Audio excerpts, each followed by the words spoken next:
Okay, I know how to do this. Okay, so this is a position of referee. You're going to be behind the offensive lines and quarterback. So you're going to be doing pre-game, pre-thing snaps, during snaps, and after snaps. So pre-game snaps, you're supposed to be looking for stuff like players. Everyone has a flag belt. We're still doing the rule where they don't have a flag belt, it's one-hand touch.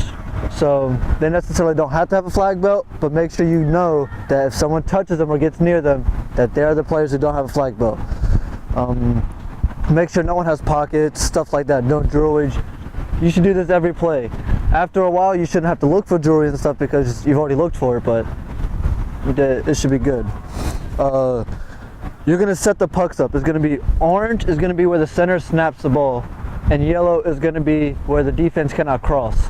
You shouldn't have a problem with the defense crossing because they cannot rush, but you know, you got some players who think they can do it, so you're gonna have a little bit of that. The only person that's on the line of scrimmage, make sure the center has to be on the line of scrimmage. The other refs will help you out with it, but you are the main one to like see if they're in the right position or not. And you can only have 4 players on the field, so you can count the players as well. And if it's correct, make sure there's 2 and 2. So you got that stuff. You're gonna signal the down with your referee. So if Danny's my referee over there, he's gonna hold up a 1, 2, or 3. Okay, I know it's first down. I know I'm holding a 1, 2, so we're both right. If we're holding different, stop the clock, go talk to him, be like, hey, why do you think it's second down? I missed the play, he missed the play, something like that. You do have mislaps as refs. You do make mistakes. So just confirm as a team. You got other referees to help you out. Once you know the down with all your other referees, you're gonna be, let's just say it's third down, 20-yard line to gain. You're gonna announce it to all the players, so defense and offense knows. Even though they're gonna ask you 10 times before you say it, you still gotta say it to everyone. So you can be like, third down, 20-yard line to gain. And if it's correct, play is open, play is closed, stuff like that. So just make sure you announce to everybody that what is going on, what is happening, what they need to do, how to get a first down, stuff like that. Hey Matt, what does an open play mean? Open play is when a girl quarterback or a guy quarterback can throw it to a guy wide receiver. So if I throw the ball to Sid, he catches it and it go for positive yards, the next play is closed. That means a woman has to catch it or throw the ball. It's to prevent teams from having 2 really good male players and them just passing it back and forth. And they go all the way down and the game's not as fun because 2 players are just sitting there doing nothing. So it's just a way to prevent that stuff from happening. So if it's a closed play, girl has to catch or girl has to throw it. And it doesn't count if I throw it to Sid and Sid tosses it to a girl, that does not count. It has to be the first person to catch the ball to be counting as open. And that's how you open a play too. But it has to be a complete pass with 4 yards. They can't pass it backwards and say, hey, there you go. If it's an incomplete pass or they attempted at a girl, it's still closed? Yeah, it's still closed. Like if I throw it to Sid, he drops it, the play's still open. Because it has to be for positive yards to do the next play.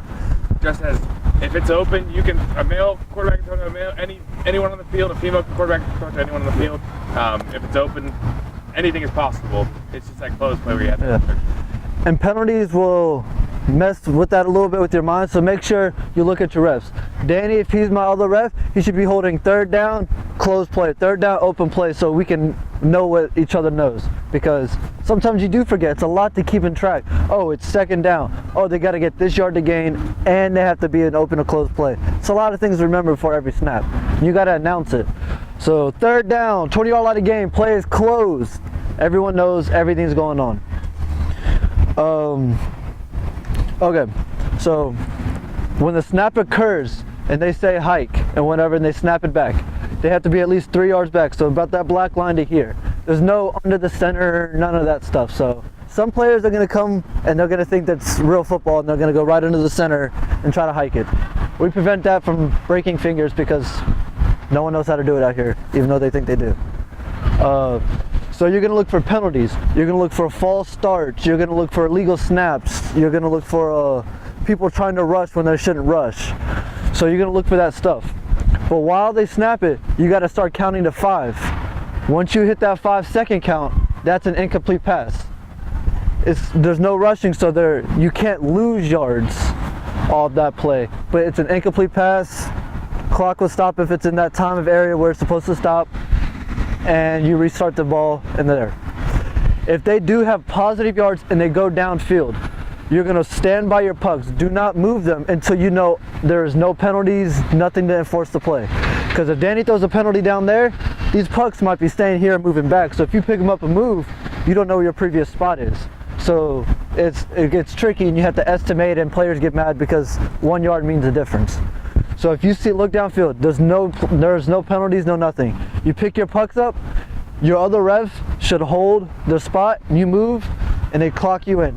You put the orange and then you put the yellow back. So you're in charge of the line of scrimmage. So you move it wherever you need to move it to. A big thing it is, when you count to 5, make sure you yell balls away. Because if you're counting to 5 and you say 5 and you haven't said balls away, incomplete pass.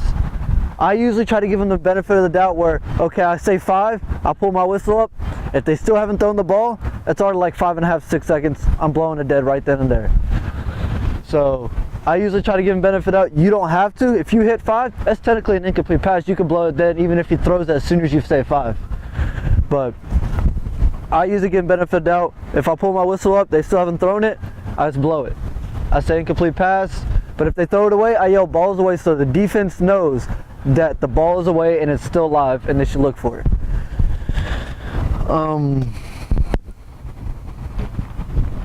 Okay, so watch for the short passes. It's 4-on-4, so it's a shorter field. No one has to, a lot of people might not go deep. So they're going to come short. They're going to go long and they might come back. So watch for those short contacts. You're going to see a lot of slant routes where Sid's going to be over here, I'm going to be over here. We're going to run a slant through each other to try to hit each other's defenders almost. So watch for a lot of those contacts where offense tries to knock someone else down so that another player can get open or something like that. So you got to hustle. You got to always be aware. You necessarily don't have to watch the quarterback because no one's going to come and hit him or her. So you don't have to necessarily be right there on the quarterback like if it was 7-on-7 in the fall. So you could move up a little bit and watch a couple yards downfield, watch those short screen routes, stuff like that. Because you can't lay another player out just to get another player open. It doesn't work that way. So with that, you have to throw your penalty, and if it's a live ball, dead ball penalty, then you guys know if to blow it dead or let it go. Blow and throw, so stuff like that. And make sure you watch the quarterback. A lot of the quarterbacks, if this is a line of scrimmage, they like to touch real close to that line and throw it. If they cross that orange cone at all when they throw the ball, it's an illegal forward pass. They cannot throw the ball once they pass the orange cone. I've seen it a couple of times. It's usually the same quarterbacks that do it over and over again. But if he's getting close, just let him and her know. Hey, back up a little bit, you're getting close. And you can tell where the footmark is where they have cleats. So if you move up and you see they threw it from here, okay, he or she passed the cone, just throw it down and let everyone know it's an illegal forward pass. And then you obviously know that's a loss of down because it's an illegal forward pass that comes with it. Okay, so a big thing for after the play too is watch for those little trash talking, little contact plays. You're not going to pick up everything, but when you're moving the pucks down the field or you're standing in the middle of the area, just listen a little bit. You can get a lot from a game and the tempo of the game from just listening, because you might not be able to get everything from just watching it.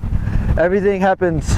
If I'm talking junk to you and you start getting mad, next play I run a slant and I'm coming your way, you hit me, then you know it's because I started it, but it's still a penalty on you. But you can sort of like mitigate. If the ref lets everyone know that I'm trash talking and he says that's enough to me, then everyone knows that next penalty or next time I should be talking to him, I should be getting a penalty. So it just allows everyone to know that you're watching players. So like if you're talking to Sid, like, hey, that's enough, whatever his number is, and everyone's looking at him, all the other reps are looking at him, and as soon as you hear it again, don't hesitate, just throw it unsportsmanlike, and if he keeps talking, throw another one, he's ejected. That's pretty much all you need to know as ref. Yeah.